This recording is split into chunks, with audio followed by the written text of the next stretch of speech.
everybody, welcome to Roll Hayes Chat. I am Jane with Roll Hayes, and today we are talking about how your boots should fit. So how we initially came at this episode was we were going to talk about different points. So we had 7 different points we were going to talk about, but what we decided is we decided to get a few different styles of boots, and we are one by one going to go through them and talk about kind of the pluses, the minuses, the attributes, the things that maybe will be more friendly towards a certain foot, but maybe not as friendly towards a different style. So here we go. First off, we have our Lamb Shorty boot, and this is actually my personal boot that I wore to work today. This is what they look like after about a year of pretty heavy use. I wear these probably 3 times a week, and these are, I would say, our most comfortable boot overall as far as reviews go, as far as the amount of people with our company that wear them and love them.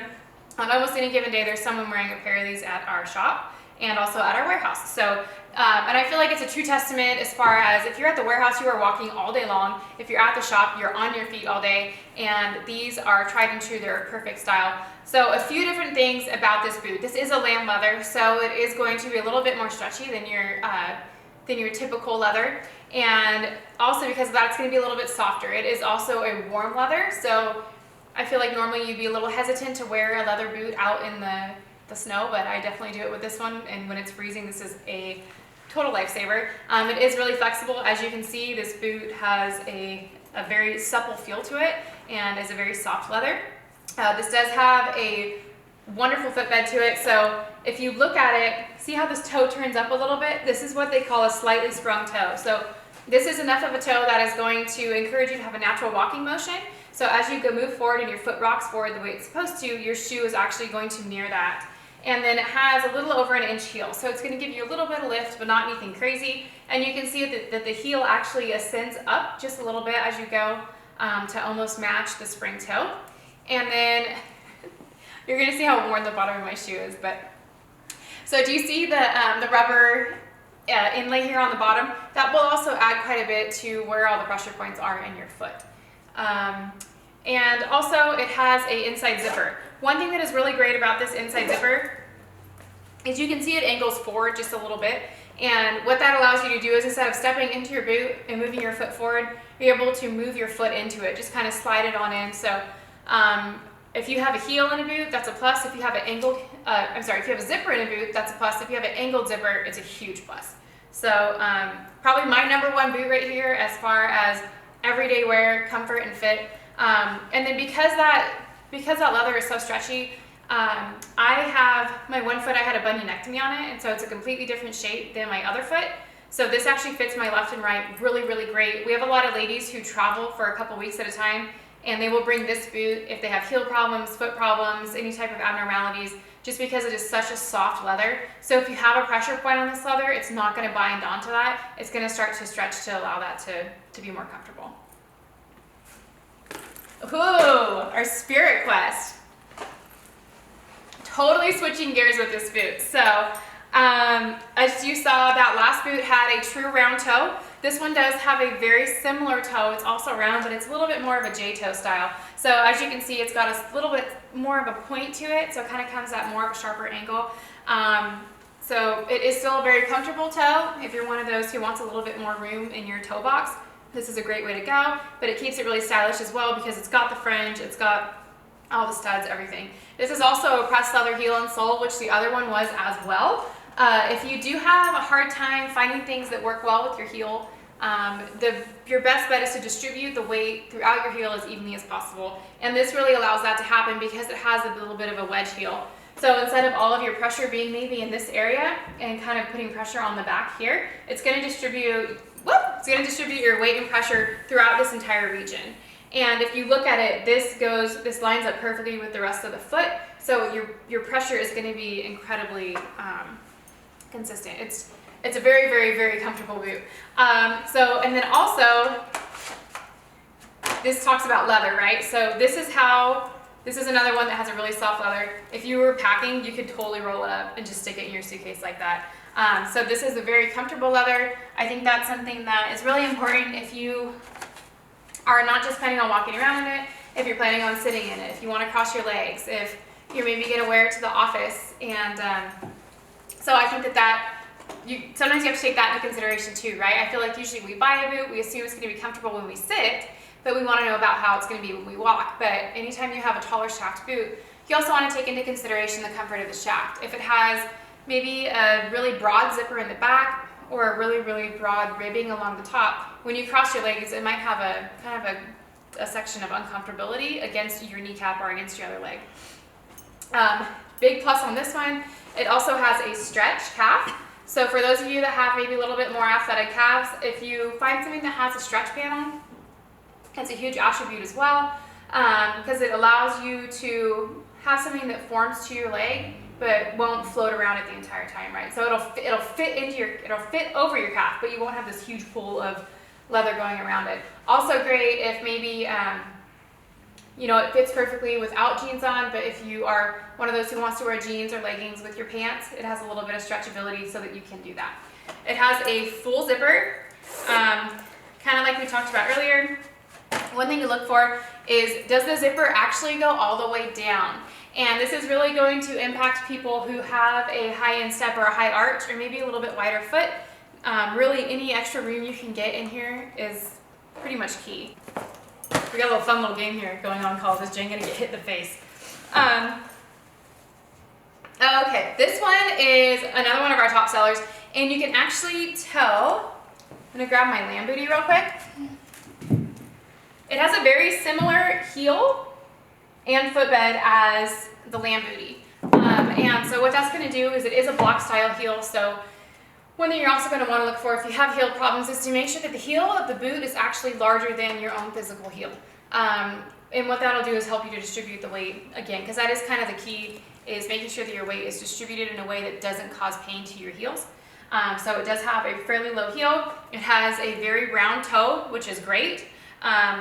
This one is also used quite often for riding because it does have a harder toe, but it's definitely not a steel toe. So it does have a really great round toe here. And then one thing we talked about earlier was, does it have a full zipper? And if so, where is it? So this one does have a full zipper, and the zipper is along the back. I think what's really great about this is if you have a high instep, a high arch, or a wider foot, then like we said earlier, you don't have to go down and then try to push your foot into that. You're literally just merging your foot directly into the toe box, and it's going to be an incredibly comfortable fit for you. On that same token on this one, as far as calf area goes, there is a dip back here, and that's kind of what we talked about if you are going to wear it while sitting.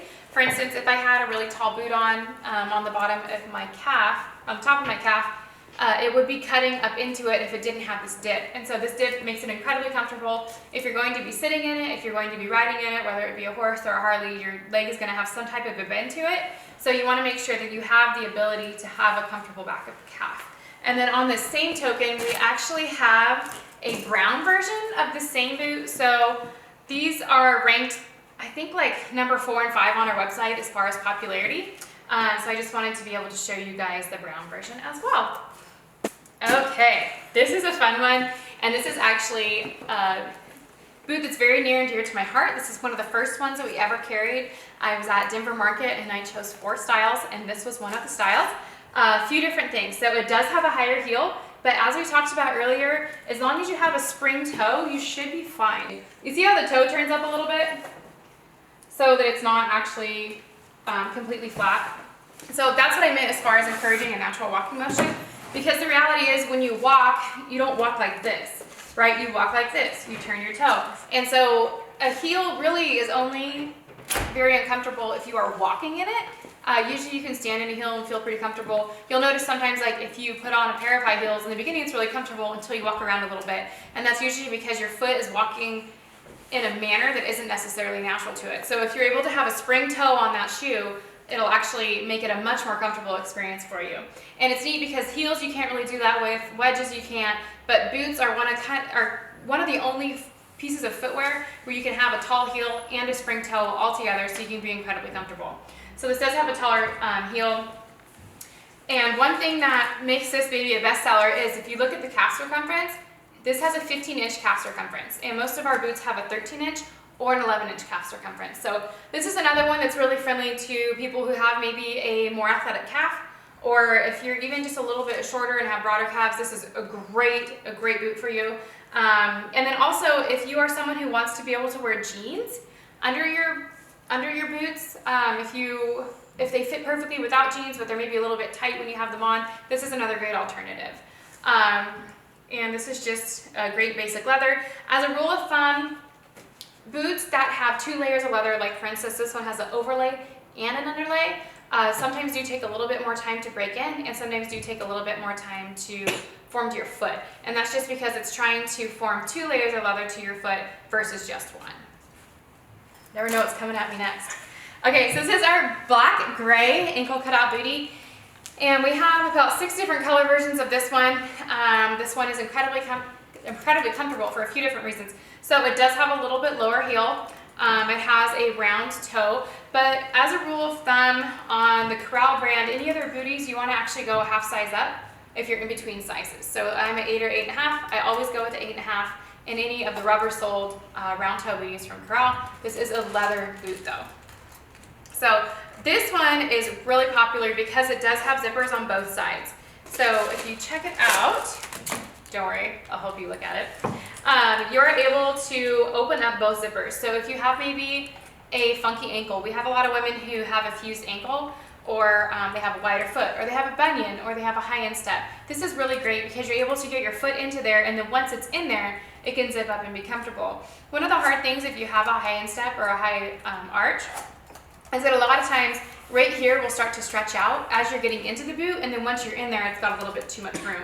So pretty much rule of thumb is the more zippers the better in this situation, and the dual zip is a great alternative for that. And then also any of the cutouts are going to be really comfy and flexible up around your ankle and around your heel. So if that's a part that maybe has a little bit more constriction for you, this is a great alternative.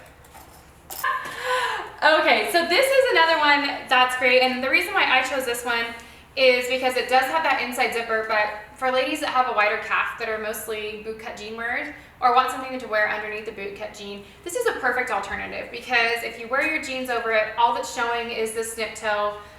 If as you're walking, people can see the bottom silhouette of this boot, but it looks like you're wearing a traditional cowgirl boot. So this is perfect, and also because it is about 1/3 less leather, it's about 1/3 less the price. So where maybe a full boot like this would be a little over $200, this one's I think about $180.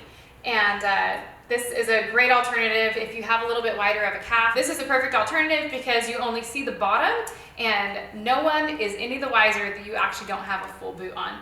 And then once again, this one also has a zipper on the inside, which stereotypical cowgirl boots are a full shaft, a full vamp, there is no zipper. And so I feel like if you're able to get the cowgirl look with the zipper, you're good to go. Ooh.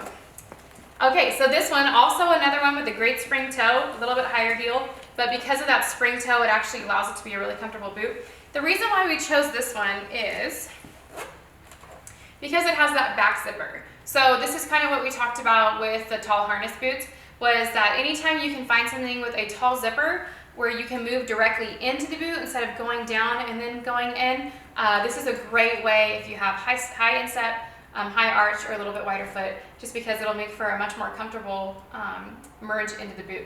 The reality is once you get your foot in the boot, it's 90% of the time it's okay, but the hardest part is getting your foot in. So anything that helps just to get your foot in is awesome. So this is a cheater for us. If you have,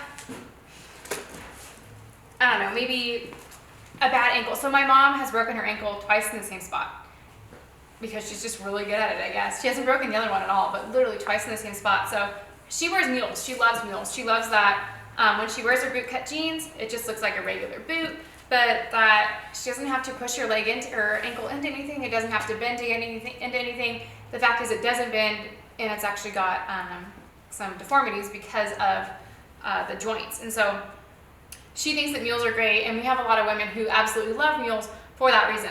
Also, like we just talked about, you're getting half the boot, so it's also usually about half the price. That's awesome because you're still getting all of the personality on the foot. Go for the mules. All right, last we are going to talk about foot beds. So this is something that is near and dear to my heart. Until I had foot surgery, I actually had to buy all of my shoes a half size up in order to fit in my insoles. Anything that has an insole is very special to me. One thing that I think is really ironic is if you look at, for those of you who own old Gringos, if you feel on the inside of it, you can actually feel the nails in the insole because they don't actually add a footbed into most of their boots. And Corral does, but sometimes it's a little bit on the thinner side. So Liberty Black is one of those. If you need, like if you have maybe not much cartilage, or we have some people who have that problem, or like my foot that I had surgery on, there is not much squish on the bottom of my foot or my heel. It's pretty much just like bone and skin. And so I love Liberty Black because it does provide that little extra cushion that is actually designed for a footbed. So, I mean, this seems silly, but anytime you try on a boot, if it doesn't feel like it fits perfect, stick your finger down there, see what's actually in there, kind of get to know it. And then also another one that does a really great job with a footbed is, just ignore that I don't have a pedicure, but Ariat. So I'm actually wearing Ariat right now, and they have really embraced the technology of tennis shoes and put them into a boot. So I think you kind of, for those of you that have cruisers and some of their tennis shoes, you probably understand that. But I feel like they've really taken this this approach of comfort to a whole nother level. And then recently they've come out with some really great new styles. So I think they're going to be a force to be reckoned with here in the next few years. So overall, I think the things that personally I would look at when I'm buying a boot is leather. What is the leather? Is it a softer leather? While the one I just showed you is a really pretty leather, it's not going to be as flexible as like this leather, right? So here's the difference. This one will condense a little bit. It is squishy. It's still a very comfortable boot. But if you have maybe a little bit more of a fickle foot, or if your feet are two totally different shapes like mine, the softer the leather, the better. Length, so when you buy a new boot, you will want the heel to slip just a little bit. But by no means, they will stretch a lot more as far as width goes, not necessarily more as far as length goes. So if a shoe isn't perfect for you because of the length, honestly, I would change sizes.